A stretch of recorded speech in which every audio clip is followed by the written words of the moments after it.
Time ago when my parents went to Canada, there was no Arabic bread in the local supermarket, so my mother had to make everything from scratch. So she would have once a week, I remember, a ritual of making the bread for the week, and she would freeze them, and we would eat what was, every day. And I remember the smells, I remember the process, I remember her laying it out on the dining room table, and then putting it in the oven, and then watching it all puff up like a ball. And these memories are so embedded in my mind and in my heart, probably more than anything. Every time I bake bread myself, that smell, just takes me back to that very moment when I was, 6, 7, 8, 9, when my mother would make this bread. So Arabic food is the food that I particularly fell in love with, because that's exactly what my mother served us. That's what she knew.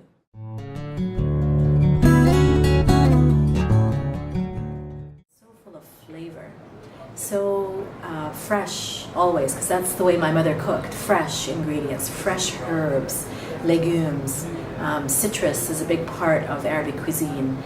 Meat, we eat meat, chicken, fish, everything, but often meat is not the main star either. It's often a condiment, especially when we're making a stew, like an okra stew or a green bean stew, or it could be a lima bean stew. All these different stews, the meat is almost an afterthought. It's part of it, and really it's the vegetable that's the star of the show in a lot of the stews.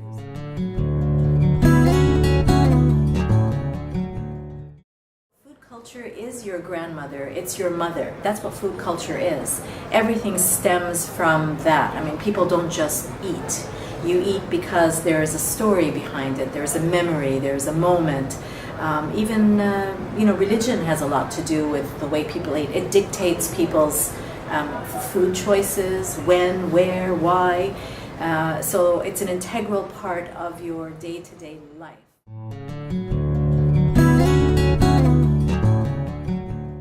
The conception is that Arabic food, Arabian Arabic dishes, are all rice and meat somehow, that the meat sits on top of the rice, and it could be chicken, it could be lamb, it could be goat, camel, whatever. And sure, yeah, that is part of the cuisine, and it's and more so, I think, in this day and age, because meat is so readily available. If you dig into Arabic cuisine, the origin of a lot of the dishes have so much legumes, like we use lentils and chickpeas and beans, lima beans, small and large, kidney beans. I mean, those are an integral part of the dishes, as well as every vegetable you can imagine on earth that can be grown in the Eastern Mediterranean makes its way at our table.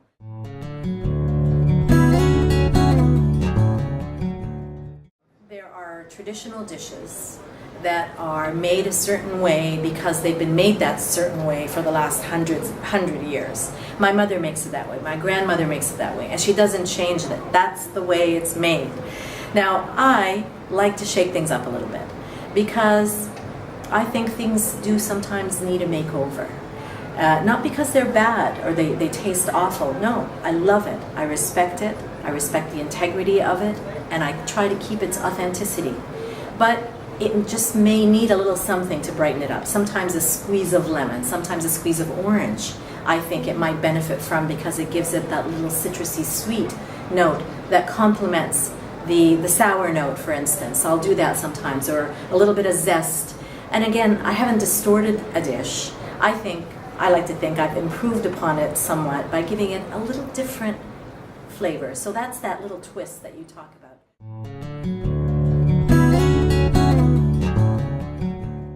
We have to know how to make good choices. And it starts in the house.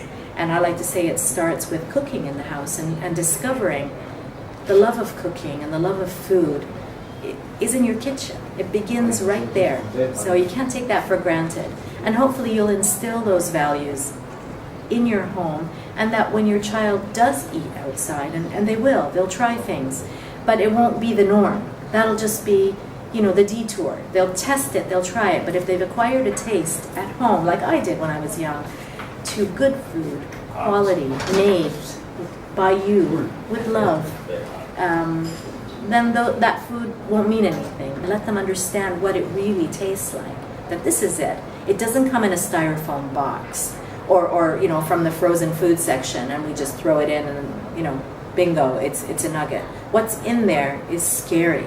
You want your children to grow up loving and understanding what real food is, where real food comes from.